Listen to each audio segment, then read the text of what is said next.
Okay, students, now let us start the Maratha War of Independence, Part 3. We come to Chhatrapati Rajaram Maharaj. Okay, Chhatrapati Rajaram Maharaj was the second son of Chhatrapati Shivaji Maharaj. Who was the first son? Sambhaji Maharaj was the first son. Okay, Chhatrapati Sambhaji was the first son. Now the second son was Chhatrapati Rajaram. Okay, now Chhatrapati Rajaram was born on 24th February 1670 on Raigad. He became Chhatrapati after the death of Sambhaji Maharaj. After the death of Sambhaji Maharaj, now he became the next Chhatrapati. Okay, now Aurangzeb thought that his dream of winning the Maratha kingdom would be realized. He sent Zulfikar Khan to put Raigad under siege. That time, Rajaram Maharaj and his wife Maharani Tarabai and Sambhaji Maharaj's wife Maharani Yashubai and his son Shahu were on Raigad. It was risky for all members of the royal family to stay at one place. Maharani Yashubai tackled this unprecedented calamity very bravely. Resolving that she would not surrender to the Mughals under any condition, she took many important political decisions on Raigad. It was decided that Rajaram Maharaj should escape from Raigad and, if necessary, go to a far-off place like Jinji. It was decided that the fight to defend Raigad would continue under the leadership of Maharani Yashubai. Maharani Yashubai chose to make Rajaram Maharaj and not her own son the Chhatrapati. Her decision is a shining example of her love for Swaraj and her extreme selflessness. She kept the Maratha Chhatrapati secure without regard for her own life or that of her son. Now, my dear boys, here you find the entire history and how the love for Maratha has been shown by even Yashubai. That is Rani Yashubai. Who is Rani Yashubai? Yashubai is wife of Sambhaji Maharaj. Okay. Now, what happened? Now, where was Chhatrapati Rajaram Maharaj born? He was born on Raigad. Okay, in 24th February 1670. Now, he became the Chhatrapati after whom? After the death of Sambhaji Maharaj. After the death of the Maharaj, it is always how the hierarchy goes around. It is after the death of the father, the son comes into the throne. Even if he is a prince, he will be in the throne and somebody else will be ruling around. But here you find, what did Maharani Yashubai do? Instead of making her own son, making her own son the next prince or the next Chhatrapati around over here, what did he do? She made her brother-in-law, that is Sambhaji Maharaj's brother, Rajaram Maharaj, the next Chhatrapati. Clear? Now these the entire royal family, that is Yashubai, that is Sambhaji Maharaj's wife, Rani Tarabai, that is wife of Rajaram and Sambhaji Maharaj's son were at Raigad. Okay. Now what happened? The Mughals had Zulfikar Khan was appointed by Aurangzeb to capture the entire part of Maratha. But Aurangzeb thought, now Sambhaji Maharaj is dead. Now I can win over the Maratha. I can take over the Maratha very fast. So what did he do? He handed over the entire part of Raigad in the hands of Zulfikar Khan, and in Raigad the entire royal family was there. So what did Rani Tarabai? Now Rani Tarabai over here is who? She is the wife of Rajaram Maharaj. She took many decisions for Raigad fort. Okay, many decisions and many fighting and many wars were being tackled by her very bravely. Clear? Now, even Yashubai as well as Rani Tarabai, both the Ranis over here were well trained and were a part in the administration of Swaraj also. Okay, you find Yashubai was given her own stamp, means her own status, her own dignity was given in the fort in Maratha state. Okay, the same manner even Rani Tarabai was given that. That is why Rani Tarabai could take decisions for the fort of Raigad. So she said that the entire Raigad, it is not safe for the entire royal family to stay at one place, because if one is attacked, everybody would be attacked and everybody would come into the hands of Aurangzeb under the Mughal power. So what should she do? She said that here the fighting in Raigad would be taken care by Rani Yashubai, will deal with the enemy power in Raigad. And she asked her husband she asked her husband Rajaram to escape and go far to even Jinji fort. Go to Jinji and escape yourself, so that from there you can plan the Marathas, make Marathas strong around over there and fight back the Mughals and take the Maratha power. Now Rani Yashubai, that is Sambhaji Maharaj's wife, took care in charge of the entire fight or the Mughals in the Raigad area and allowed Rajaram Chhatrapati Rajaram Maharaj to escape. Okay. Now here you find the extreme selflessness and her love for Rani Yashubai's love for Maratha, and for the Swaraj over here by making her brother-in-law, that is Rajaram Maharaj the Chhatrapati, and not her son, because now when it is a minor son, anybody can attack around over there. Fine. Son was very small, so that shows over here to secure. She kept this Maratha Chhatrapati secure without regard of her own life, okay, and that of her son, without even wondering and not even fearing about her own life, because if the son was made the king and if he was defeated, the entire Mughal Maratha power will come under their custody also. For that purpose, what she did was she made a Rajaram the Chhatrapati and not her son, and she even fought very bravely for her own Maratha. Is it clear? This shows about two great women during the Maratha power. Now first great woman was who? Chhatrapati Shivaji Maharaj's mother. Then now you see around over here his Chhatrapati Shivaji Maharaj's two daughter-in-laws. One is Yashubai, okay, elder son's wife Maharani Yashubai, elder son's wife Sambhaji Maharaj, and Rani Tarabai, that is Sambhaji Maharaj, that is Rajaram Maharaj. Rajaram Maharaj leaves for Jinji. On 5th April 1689, Rajaram Maharaj escaped from this besieged Raigad with a few of his associates. He decided to go south to Jinji. The Jinji fort was invincible. It was not an easy task for the Mughals to capture this fort.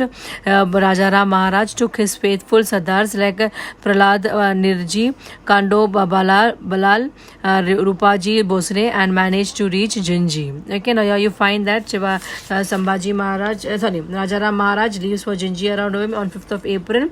And what did he do? He took his few associates, his few followers, associates, and decided to go to Jinji fort, because it was not very visible in the eyes of the Mughals, and it was not easy to capture the fort of Jinji. Okay, now he had taken with him faithful Sardars like Prahlad Banerjee, Kandodi Balal, and Rupaji Bosle, and he reached Jinji safely. Movements of the Maratha. It was difficult to defend the Raigad fort against the might of the Mughals. The Mughals captured Raigad in November 1689 and arrested Maharani Yashubai and Shahu. While going to Jinji, Rajaram Maharaj had assigned the duty to fight against the Mughals to Ramchandra Pant Amatya, Shankaraji Narayan Sachiv, Santaji Gorpode, and Dhananji Jadhav.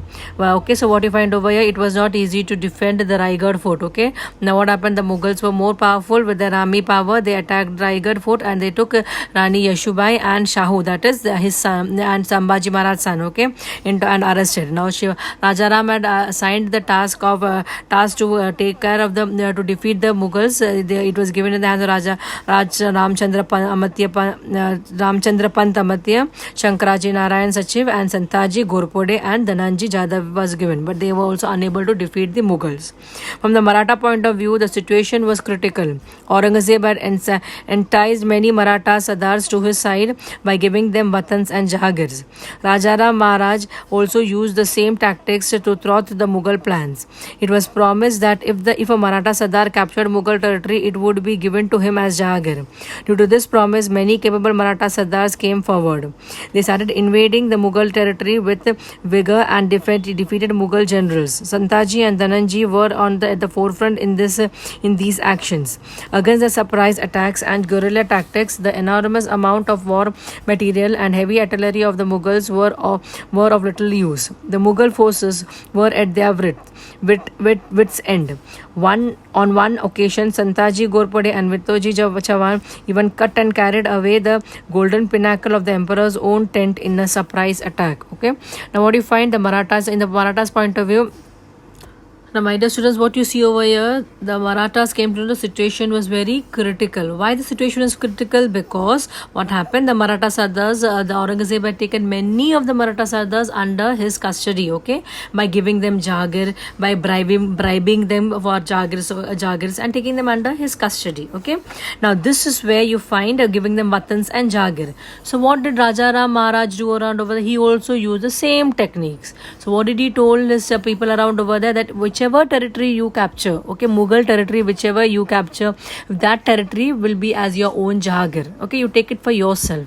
In this manner, there were two faithful people, one were Santaji and Dhananjay, who were at the forefront. That means they went on defeating the Mughal power, went on attacking the Mughal territories and taking them under the custody of Maratha power, and that Jagir became their own. Is it clear?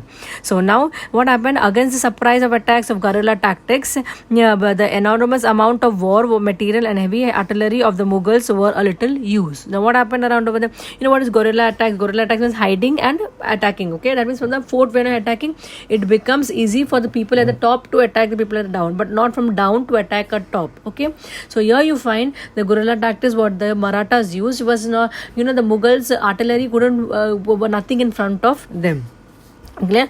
In one of the occasions, you find Santaji and Santaji Ghorpade and Vittoji Chavan were even cut and carried away the golden pinnacle. That means entered the Mughal power at the throne point of and tent in a surprise attack. Okay, attacked the tent in the surprise attack itself. Okay, now that is what you find. What is all that happened in the movements of the Marathas? How the movements took place among the Marathas. Siege of Jinji. Once Raigad was captured, the emperor sent Zulfikar Khan to the south on the campaign of Jinji. He laid siege to the fort of Jinji. Now what happened over here? Once Zulfikar Khan had captured Raigad and arrested Yeshubai, Rani Yeshubai and Shahu. Now what happened? The Emperor Aurangzeb sent whom? He sent Zulfikar Khan to where? He sent Zulfikar Khan to Jinji fort. Okay. The Marathas defended the fort bravely for nearly 8 years. The Mughal forces engaged in the siege were fiercely attacked from outside by Santaji and Dhananjay. Rajaram Maharaj escaped through the siege and returned to Maharashtra. Later, Zulfikar Khan captured the fort of Jinji. Okay, now Zulfikar Khan was sent to Fort Jinji. Now the Marathas fought with the Mughals' power, that is Zulfikar Khan and the Mughal power around over there, very fiercely, okay, and very bravely. Now you had at the entrance Santaji and Dhananjay, who attacked from outside, okay, who attacked from the fort of outside around over there and stopped the Mughal power from entering. And somehow Rajaram Maharaj was able to escape from the siege from Jinji and safely reached Maharashtra. Okay. Now once Sambhaji Maharaj was escaped around over there, what later Zulfikar Khan had almost captured the fort of Jinji. Clear? The term of Rajaram Maharaj to Maharashtra gave a boost to the Maratha activity. The Marathas attacked the Mughal territories of Khandesh, Varad and Balgan. Rajaram Maharaj inspired hundreds of brave Maratha warriors like Santaji and Dhananjay with his understanding nature and statesmanship. He motivated them to protect the Swaraj and thus performed a very valuable task. But even as all this was taking place, Rajaram Maharaj died on 2nd March 1700 on Sinhagad after a short period of illness. Okay, now what you find out, Rajaram Maharaj reached Maharashtra and he was able to boost the Marathas to fight with the Mughals and take the territories of Khandesh, Varad and Balgan. Okay, now he hundreds of people, Rajaram Maharaj and hundreds of brave Marathas he inspired and made them to fight, made them good warriors like Santaji and Dhananjay. With his understanding and nature and statesmanship, he was able to get the confidence of the Marathas and made them a great fighter for the Swaraj. Is it clear? Now he motivated them and made them to protect Swaraj. Okay, but even on all these struggle, on 2nd of March 1700, Rajaram Maharaj died because of a period of small illness. Rajaram Maharaj was thoughtful and kind-hearted. He brought together all the capable people in the Maratha Empire. He united them, created a new enthusiasm amongst them. After the death of Sambhaji Maharaj, he fought against Aurangzeb for 11 years with great courage and intensity. Rajaram Maharaj's greatest achievement is that he protected Swaraj in those extremely difficult times. While describing Rajaram Maharaj, noted historian Riyastakar G.S. Sardesai has used the adjective Situr Buddhi, level-headed. He cannot be described in better words than this. Okay, now to talk about Raja Ram, what did he do? He brought all the capable Sardars together, gave them enthusiasm and made them united, and with enthusiasm made them to fight and protect the Maratha and the Swaraj. Okay, now after the death of Sambhaji Maharaj, he fought against the Mughals for almost how many years? For almost 11 years. Now, there is one historian who has described him as Situr Buddhi. Situr Buddhi means level-headed, okay, intelligent around aware. It is said that he cannot be described much better with any other words. Okay, that is what all about Raja Ram Maharaj is being explained.